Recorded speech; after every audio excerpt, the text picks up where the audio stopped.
Hi everybody, here's worksheet number 13. So in number 1 we've got a mixture of gases in a container, so we've got some fluorine and some hydrogen. And what we're being asked to determine is what the partial pressure of the fluorine is in this container. And then for number 2 we'll go on and solve for the partial pressure of hydrogen. So here I started with the masses that were given to us in the problem, and I solved for the number of moles of fluorine and the number of moles of hydrogen in our container. So let me start out by employing the ideal gas law, PV equals nRT. And what we can do is we can expand this ideal gas law using Dalton's law. Dalton's law. And what Dalton's law tells us is that the total pressure is going to be proportional to the sum of all of the moles of the gases. So here we go. Here's the number of moles of fluorine gas plus the number of moles of hydrogen gas. This is now the total number of moles of all of the constituent gases in our gas mixture times RT.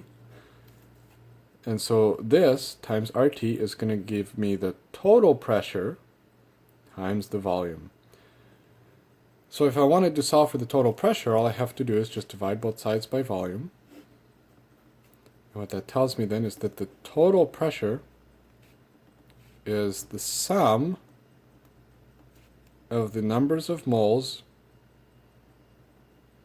of each of the constituent gases times RT divided by the volume. So that gives us the total pressure. So the total pressure is comprised of some partial pressure from the fluorine and some partial pressure from the hydrogen. So what we're saying by partial pressure is we're saying that a portion of the total pressure is coming from the fluorine and some portion of the total pressure is coming from the hydrogen. And what we want to ascertain is what that portion is. So how much of the gas pressure is coming from the fluorine? So in order to do that, we have to solve for the mole fraction of fluorine.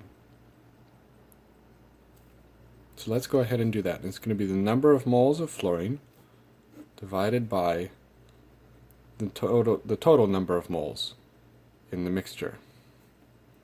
So that's going to be 0.658 divided by 0.658 plus 38.20. So this is moles of fluorine divided by the total number of moles of all of the gases. And what this tells us is that the mole fraction, or the portion of the gas mixture that is fluorine, is 0.0169. So if we're saying that all of the gases are ideal, then what we can say is that the mole portion of the fluorine that is in the container is going to be the same portion that of the total pressure. So, but by saying this, we've got basically here we've got 1.69% of the gas is fluorine. So this tells us that 1.69% of the total pressure is going to come from fluorine. So we can set this up algebraically and say that the total pressure times the mole fraction of the fluorine is going to give us the partial pressure of the fluorine. So the mole fraction tells us that 1.69% of the entire gas mixture is fluorine, and so fluorine is going to be 1.69% of the total pressure. It's going to give 1.69% of the total pressure. So let's just plug and chug. So our total pressure here can be solved doing PV equals nRT.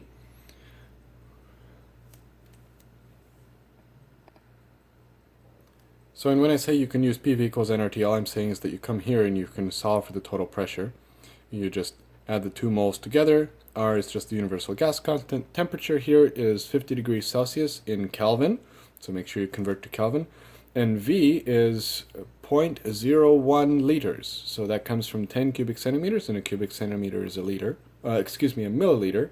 So if you got 10 milliliters, that's 0.01 liters. So you could just solve for the total pressure there. So the total pressure ends up being 103,000 atmospheres.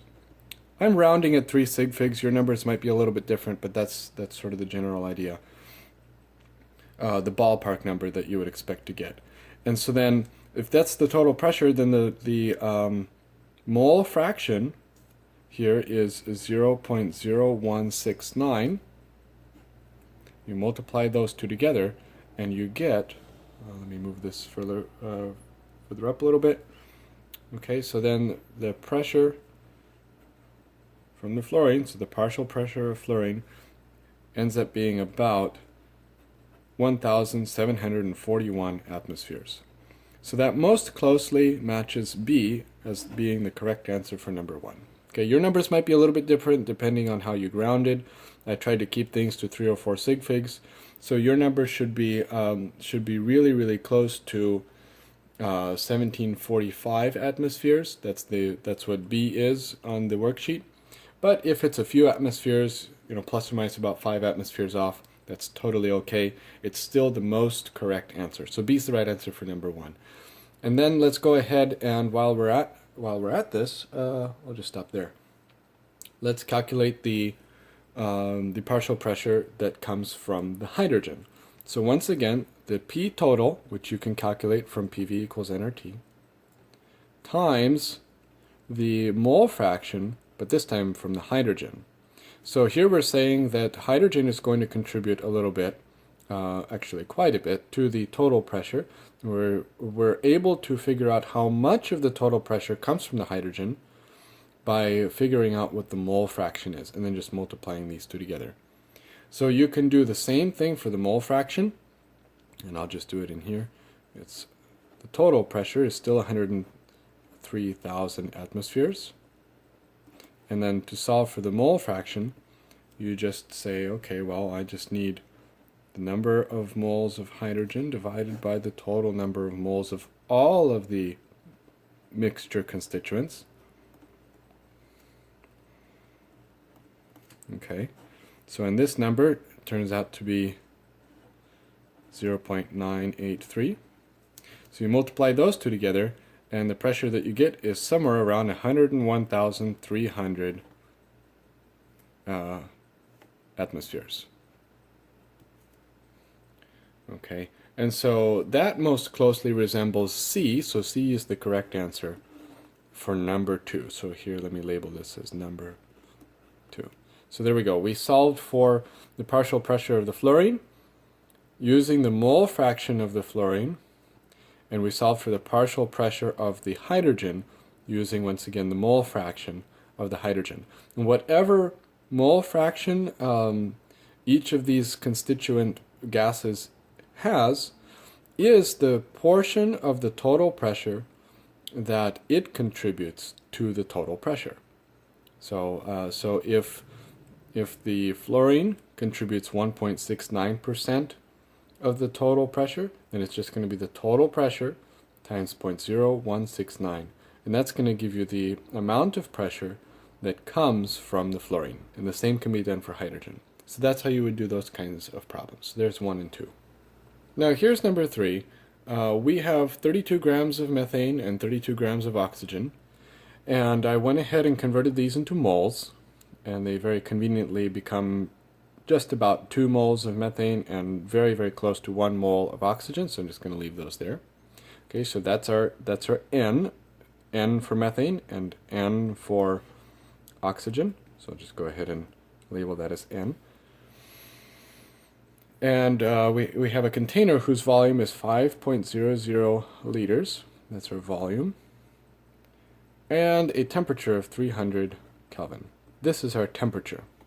And so, of course, the universal gas constant still holds as 0.08206. So we'll be using that. Now, the question says, what is the partial pressure of the methane in torr? Okay, let's not worry about the torr part for now. Let's just think about how we would find the partial pressure. So in order to find the partial pressure, we first have to know what the total pressure is.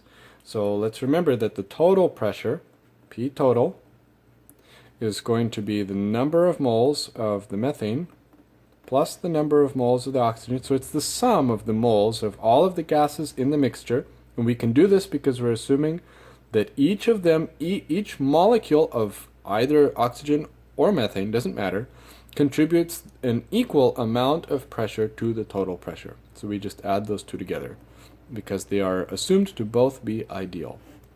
So the sum of the moles of each of the gas constituents in the mixture times RT divided by the volume gives us the total pressure.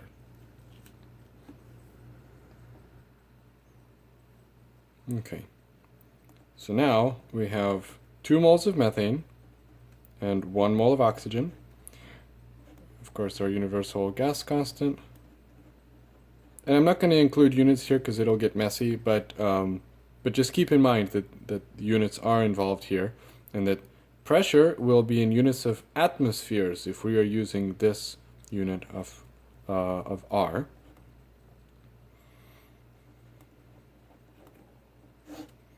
And then the volume is just 5 liters. Okay, so what this gives us is a total pressure of 14.8 atmospheres. So this happens to be the answer for number 4, but we'll get to that in a second. I happen to like to solve for the total pressure first, and then proceed to find the partial pressure. But of course, these are the kinds of problems where there's several ways to do them. This just happens to be the way I like to do it. So we just happen to have just solved for number 4. But we'll use this for our work in number 3. So the total pressure is 14.8 atmospheres. And now we need to figure out how much of this comes from the methane. So let's remember that P total times the mole fraction of methane in the gas mixture is going to be the amount of pressure that the methane contributes to the total pressure.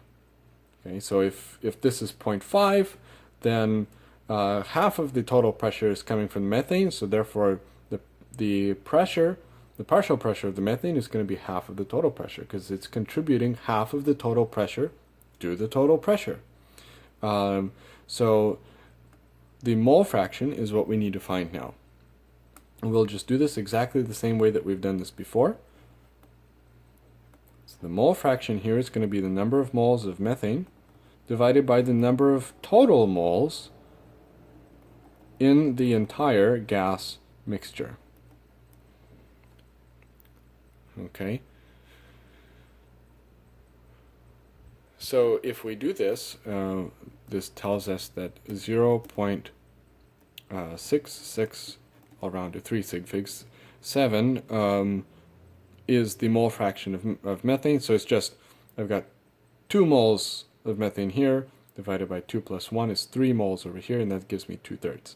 So 0.667 is the mole fraction. That's now going to tell us the amount of pressure that the methane contributes to the total pressure. Okay, so now that we have this, we can use this to solve for the partial pressure of methane. And that's done in the following manner. We know that the 14.8 atmospheres, the total pressure is 14.8 atmospheres, and we know that this much of it comes from the methane. So if we go like this, that'll tell us what the partial pressure of the methane is. And that turns out to be 9.85 atmospheres. And we'll just take this and convert this into torr. And there are 760 torr in 1 atmosphere. So my atmospheres cancel, and I'm left with 7,490 torr. Sorry, this is lowercase torr. And at 7,490 torr, that leaves us with A as the correct answer for number 3. Okay, and let me just reiterate that we already did number 4 right. Excuse me, A is the right answer to number 3. We already did number 4 here. We already did number 4 right there.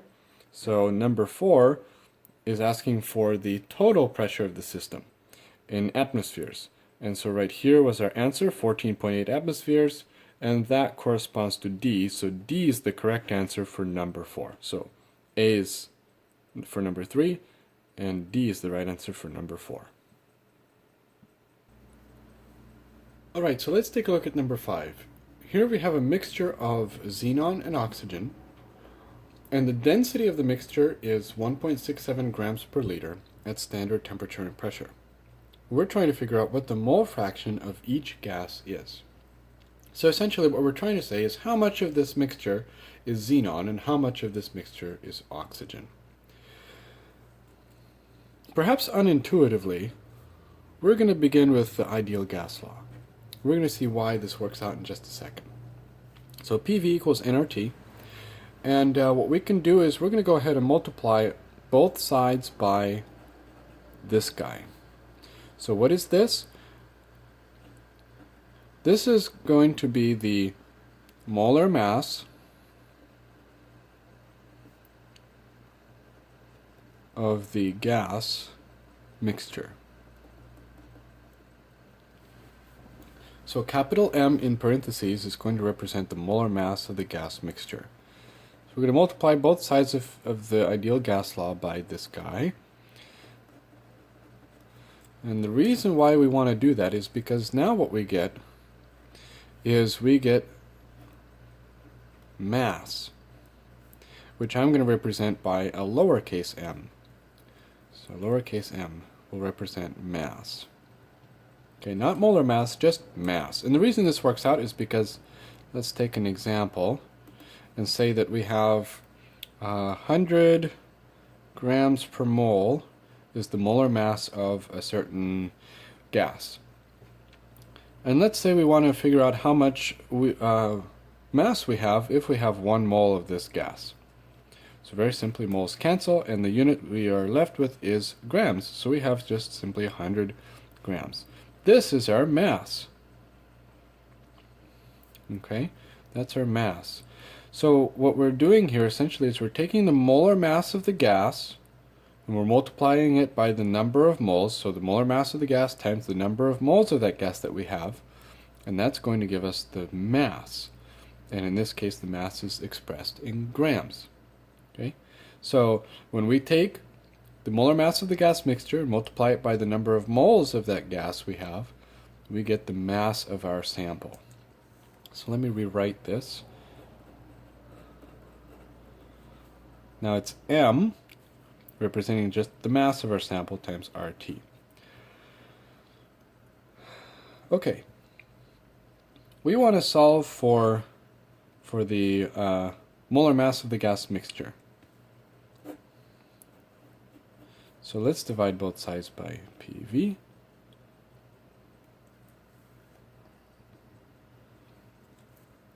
And let me move this a little bit like that. Okay, so we have now the molar mass of the gas equals M RT over PV.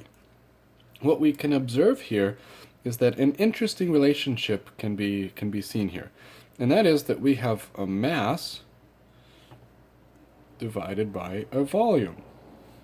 So mass divided by volume. So hopefully this sounds familiar to you as being density. So let me just go ahead and pull that out. Mass divided by volume equals RT over P. Or, excuse me, mass over volume times RT over P is of course still going to equal our molar mass of the gas. Okay, and this is now density. Density. And I'm going to represent density by the Greek letter rho because this is the more canonical variable to use, and also it's less confused with things like density. So it's less confused with things like distance. So if you use D for density, you can use D for density, but I think it's a little bit confusing because sometimes you got distance in there. And so just by using the Greek letter rho, which just looks like a cursive P, then you're eliminating that ambiguity. So I'm going to use rho. You're welcome to use D. Use whatever variable you like, just as long as you're sure of what your variable represents. So, but I'm going to use rho here for density. So let me re-express this as the molar mass of the gas is equal to now rho RT over P. Okay, so how can we use this? Well, let's think for a second about what it means to be the molar mass of a gas mixture. So here what we're saying is that this is the mass of a sample that contains 6.022 times 10 to the 23rd particles of our mixture. So by particles, what I mean is either xenon atoms or oxygen molecules in whatever proportion they happen to be in this mixture. If you take 6.022 times 10 to the 23rd of those either xenon atoms or oxygen atoms with the appropriate proportions, that gives you this density, then that's going to be the mass that corresponds to the number of grams of your sample when you have a mole of your gas mixture. Okay, so if you have a mole of your gas mixture, you're saying you have 6.022 times 10 to the 23rd particles, and that's the mass that many particles is going to weigh. So that's what is represented by the molar mass of the gas mixture. And we can solve for this, and I won't belabor you with the units, but I would encourage you to include the units in here as you're following along, if you're following along doing these calculations, because then you can be convinced of why the units over here end up being grams per mole. But I'm going to exclude the units because it's going to be a little bit messy here. I just want to demonstrate how this works numerically and algebraically. So let me make sure I got the right temperature. Oh yes, that's right. We're at STP 273.15. But yes, so like I was saying, I would encourage you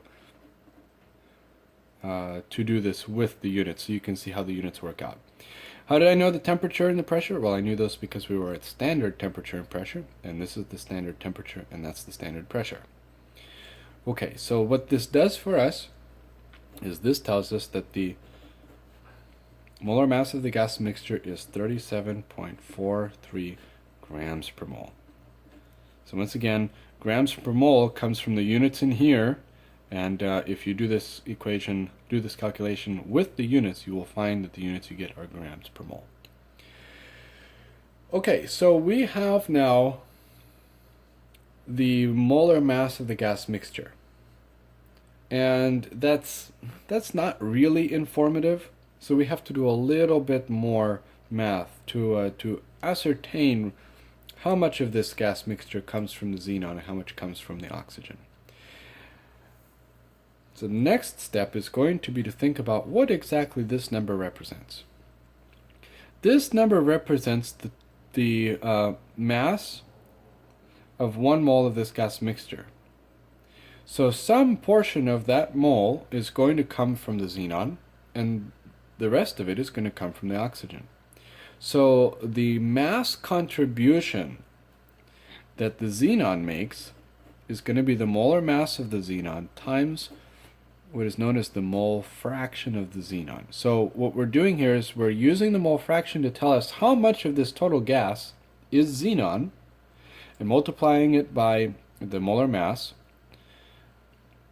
to tell us the contribution that the xenon makes to the total molar mass of the gas mixture. And we're going to do the same thing here for the oxygen. So the molar mass of the oxygen times the mole fraction of the oxygen tells us how much the oxygen contributes to the overall molar mass of the gas mixture. Okay, so this is a good thought perhaps, but we're still stuck because here we have one equation and two unknowns, the mole fraction of the xenon and the mole fraction of the oxygen. So in order to solve for something like this, we need to have two equations. So the second equation is that xenon, the mole fraction of xenon plus the mole fraction of the oxygen must equal to 1. The reason we're saying this is because xenon and oxygen are the only two gases in this mixture, and so therefore their mole fractions must equal, the sum of their mole fractions must equal 1. So together they make up the entire gas. So now we have two equations and two unknowns. So we can use these two equations and two unknowns to solve for the unknowns. And we're going to do this by a mathematical method that some of you may be familiar with, that is called substitution. Okay. And here's how substitution works. Let me rewrite this equation.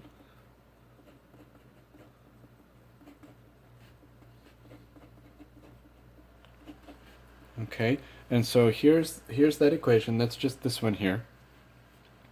And we have two unknowns here, but we have this equation as well.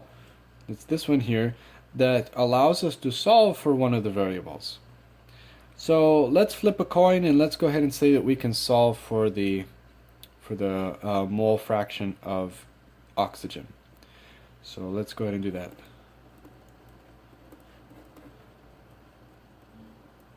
Okay, and I want to solve for the mole fraction of oxygen. So let's just go ahead and do that down here. Now the mole fraction of oxygen is just going to be 1 minus, and I'm going to take this and move this over here, 1 minus the mole fraction of the xenon. Now we have an expression, an equation that gives us the mole fraction of oxygen. What we can do is we can take this mole fraction of oxygen and plug it into that equation. So what we're doing here is we are substituting this into this equation. Okay? And so with that substitution, what we are essentially doing is creating an equation that looks like this.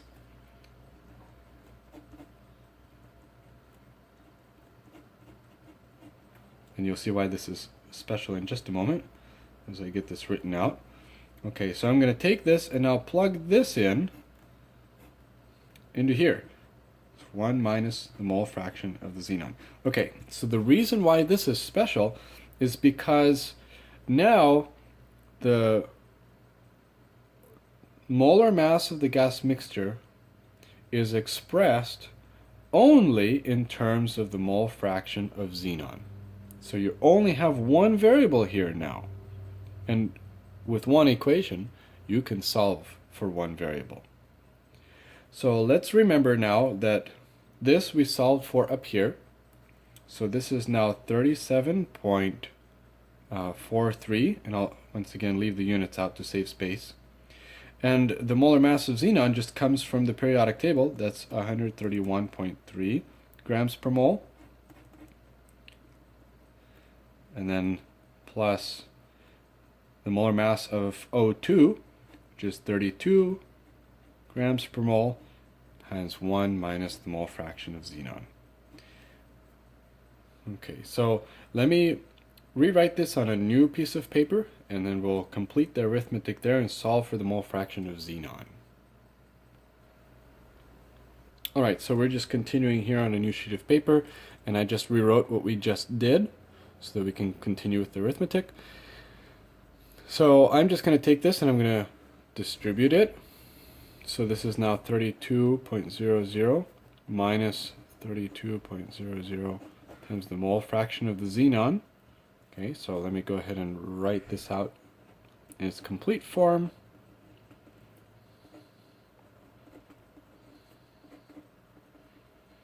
Alright, and I'm going to go ahead and write this term first so that we can group those together in just a moment. Plus 32.00. Now, let's group these together.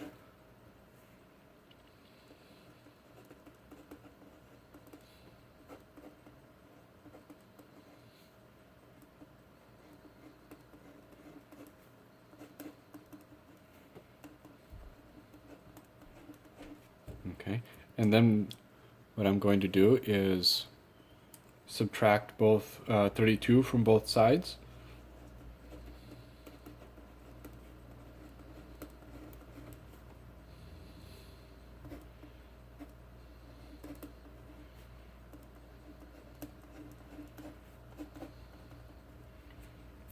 This is just very basic arithmetic. And I'm then going to divide by 131.3 minus 32.00, just so I can get rid of this. And of course I'm going to do this for both sides. It should be a minus.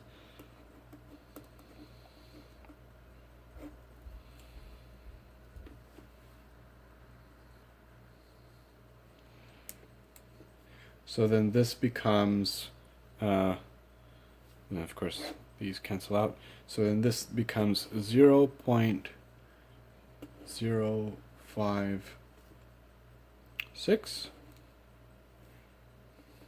equals the mole fraction of the xenon. Okay, and so that's the mole fraction of xenon. And of course from there you can just conclude that the A is the correct answer for number 5, but I want to be a little bit more systematic. I want to mathematically demonstrate how we can use this value now to solve for the oxygen mole fraction.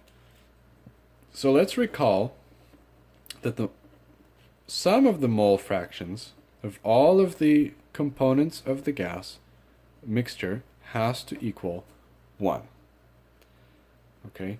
Now, if we know the mole fraction of the xenon, then what we can do is then just plug this into here and chug through this equation to give us the mole fraction of the oxygen. So I'm just going to take this and move that over there.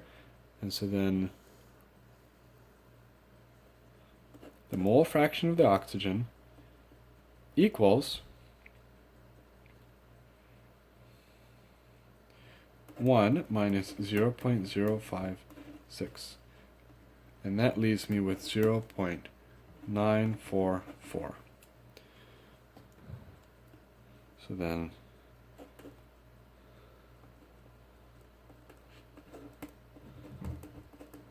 .944 is the mole fraction of oxygen. So there we go. And there we have demonstrated mathematically that A is the correct answer for number 5. Just in case you're interested in an alternative approach for deriving the equation that gives you the molar mass of the gas mixture for number 5, you can also approach it this way. So you can use the ideal gas law to solve for volume and recognize that the volume that you solve for here can be substituted into the density equation here. So what we're going to do is take this volume and put it into the density equation right there. So let's do that. The density is now the mass divided by nRT over P. Okay. So let me just bring this P up here, the pressure, mass times the pressure over nRT. And then let's remember that mass, which is represented by little m, is equal to the molar mass times the number of moles that are in the sample. All right. So let's go ahead and plug this now into our equation. So the density equals molar mass times the number of moles times the pressure divided by the number of moles times the universal gas constant times the temperature. Now what we see is that the number of moles, N, cancels, and that then the density becomes the molar mass of the gas mixture times the pressure divided by universal gas constant times the temperature. And then what we can do is just solve for the molar mass. You can see that then the molar mass of the gas mixture becomes the density times the universal gas constant and temperature divided by the pressure. So I think this way is mathematically a lot more elegant than the previous way. It's much simpler, so some people might find this easier and other people might find the previous method shown here easier. So that's why I wanted to show both methods in case one of them appealed to you more than the other. And so then from here, of course, what you can do is then proceed to using the system of equations to determine the mole fractions of each of the constituent gases in the gas mixture. So I thought I'd also provide this alternative approach for you in case this way was easier for your calculations. Okay, so in number 6, we have a collection of molecules and atoms here, and we would like to predict which of these would have the lowest average speed at 300 Kelvin. So here's the appropriate equation we would use for that problem, and I want to point out just a couple things about it. First of all, if you want to use this equation numerically, you have to use the molar mass of your gas in kilograms per mole. Because if you want to get meters per second as your velocity, then all of the units in here have to be in SI units. So kilograms per mole is the appropriate unit to use for the molar mass. And then the other thing is that the R value that you want to use is 8.314 joules per mole Kelvin, because when you do all of the units in here, you will find that that will give you meters per second. If you use the universal gas constant that we were using before, you would get just a mess of units that's not really informative for the speed. So if you want speed in meters per second, then those are SI units, and those can be found in this universal gas constant. So just a couple notes if you wanted to actually do any calculations with this equation. But here we're just taking a look at some qualitative trends, and so what we're trying to see is what happens when we increase the mass. So you start out with a really light molecule. This number is going to be really small, so that's going to make this fraction really large. You take the square root of a really large number, and you get, although a smaller number, you get still a large number. So your speed is very high for smaller molecules. Now, as you increase this, as you increase the molar mass, what's going to happen is it's going to make your denominator bigger, and that's going to make this fraction smaller. You take the square root of a smaller number, you get a smaller number. So what we're seeing here is that as the mass increases, as we get molecules that are heavier and heavier, so we're going from hydrogen to CO2 to xenon and all the way up to some sugar, C6H12O6, then what we're seeing here is that the mass is increasing. And by increasing, what we're doing is we're making this fraction smaller, and the square root of a smaller number is a smaller number. So the velocity is inversely proportional to the molar mass. And what we see here is that as the molar mass gets larger, the speed of the molecules gets smaller. So larger molecules are going to be the ones that have the slowest speed. So A here is the correct answer for number 6. In number 7, we're being asked to describe effusion. So in effusion, what we're seeing is that we have a collection of particles on one side of a wall or a membrane, and then no particles on the other side of the wall or membrane. So you can have like a vacuum over here or a concentration gradient, and you have a hole or some kind of a port through which these particles can escape from this side and go into this side. And so in the situation where you have no particles here and then particles on this side are escaping through a hole into this side is described by the process of effusion. Okay, so particles are only going one way in effusion, and that is going this way through a certain cross-sectional hole. Okay, so if we were to look at A would say a process in which solutions containing two different molecular gases under random motion collide with each other at a particular interface. Well, that's not true, because we start out with nothing on this side. We have all of our molecules and atoms, particles over here on this side, and none on this side initially. So A is not true because it's saying we have two different ones on both sides. And then B says a process in which gas molecules escape without collisions from one interface to another, usually by means of a vacuum. That seems to definitely work with diffusion because we see here that we've got, in a sense, a vacuum. In other words, a lack of particles on this side. And our particles are escaping from this side and going over into this side. So that seems to work. And how about C? So C says a process in which gases are placed into a vessel and the volume of the system is changed. Well, we're not saying anything about volume here in effusion, so that doesn't sound like a reasonable answer. And then D says a product in which gases are allowed to react to form a new product. There's no reaction happening here. All we're doing is we're just looking to see how many particles go from this side to this side. All they're doing is they're colliding and they're moving from one side to the other side of this wall, of this sort of barrier. And so there's no reaction happening, we're not changing the volume, and we certainly don't have two different gases. All we're saying here is that a gas on one side is making it into is making it across this barrier, through some sort of a hole, into the other side of the barrier without collisions.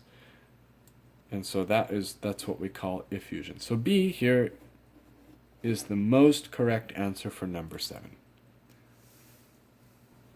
Now in number 8, we're being asked to characterize diffusion. So diffusion is a fundamentally different process because in diffusion, what we're seeing is an exchange of two different types of particles across a certain barrier as one particle moves from one side into the other and another particle moves to this side. So these particles are different. I should fill all these dots in.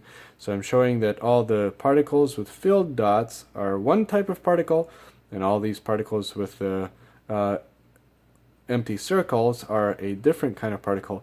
And what's happening is that they're exchanging across this barrier. So what we're seeing here is that these open circled particles are coming in this way, and then the dotted particles are going in this way. So eventually what's going to happen is that the concentrations of each of these are just going to equal out, but as long as there's a concentration gradient between the different sides of the barrier, what you're going to get is a diffusive process where molecules or atoms or particles on this side go this way, and then molecules, atoms, or particles on this side go the opposite way.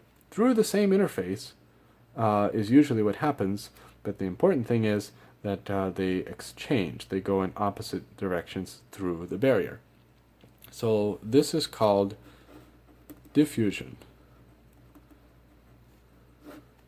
And so now let's take a look at the different answers. So A says a process in which gases are heated. Well, no, we're not heating anything, so that's not applicable. D says a process in which solutions containing different molecular gases under random motion collide with each other and disperse throughout a system. So B seems to best describe diffusion, where we have a collection of one kind of particle here and another kind of particle here, and they're different kinds of particles, and under random motion they can collide with each other and disperse throughout the system. So like if this whole thing is our system, then what's happening is that these are now entering this side and these are then entering the other side, and therefore they are dispersing themselves throughout the entire system. So eventually what's going to happen is that they're going to reach equilibrium, where there is an equal amount of each of the kinds of particles on both sides of the barrier. Okay, so now there doesn't really have to be a barrier there. It can just be two spatially localized particles and two types of particles, and they diffuse to make the concentration of the particles uniform throughout the system. But by showing it this way with the barrier, I can distinguish between one kind and another kind and demonstrate how they can, through collisions, they can pass through this barrier and perform diffusion by random motion and dispersing themselves throughout the system. So B seems to be the most consistent with what we've got here.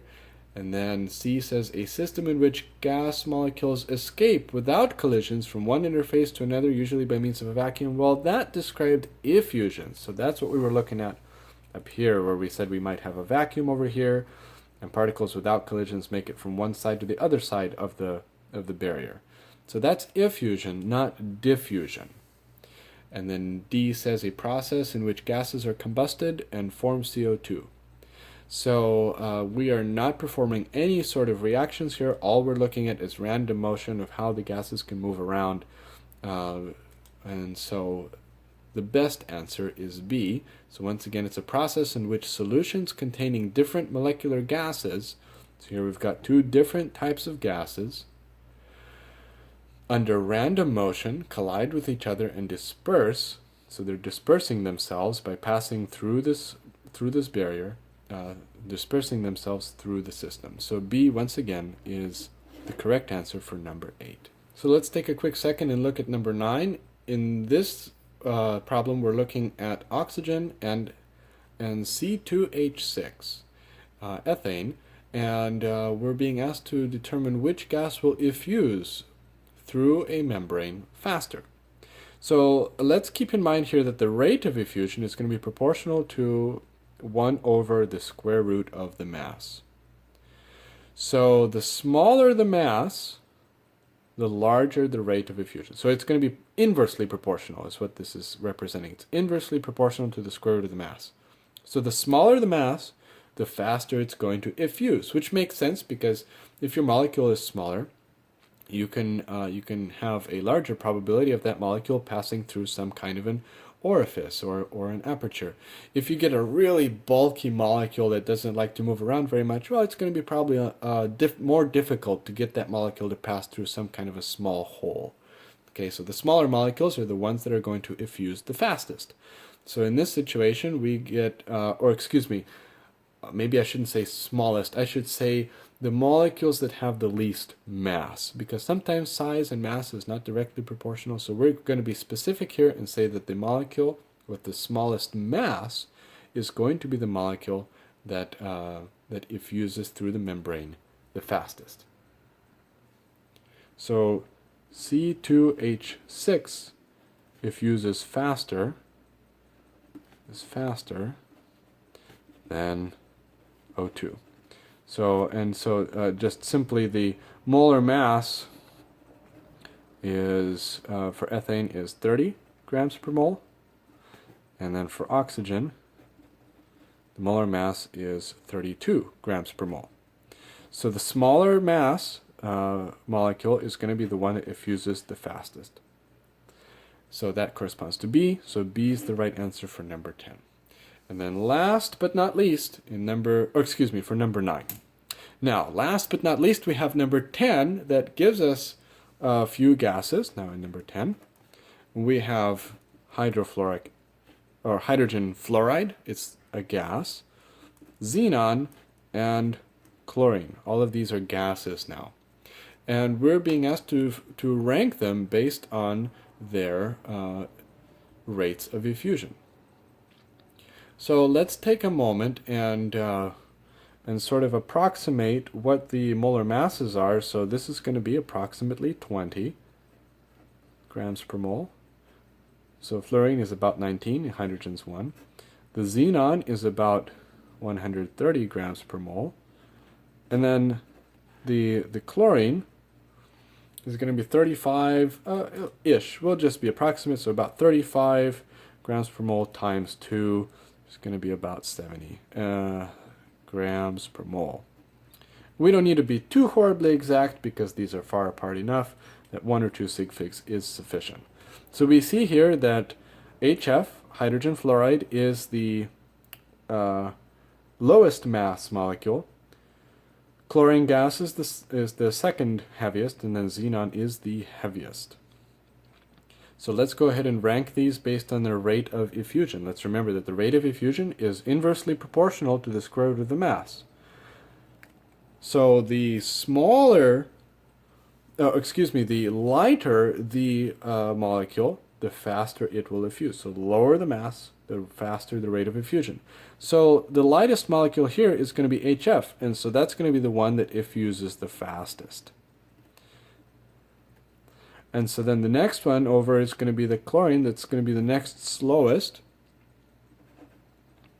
And then the slowest one is going to be the xenon, because this one is the heaviest of the gases. So this one has the highest mass, it's the heaviest one, which means that if the rate of effusion is inversely proportional to the mass, then it's going to have the lowest rate of effusion. So there we go. That's the correct ordering of the rates of effusion. So xenon is going to be the slowest, then chlorine, and then hydrogen fluoride. So HF will be the fastest. So that corresponds to A, and so yes, A is the correct answer for number 10. And there we go. That was worksheet number 13.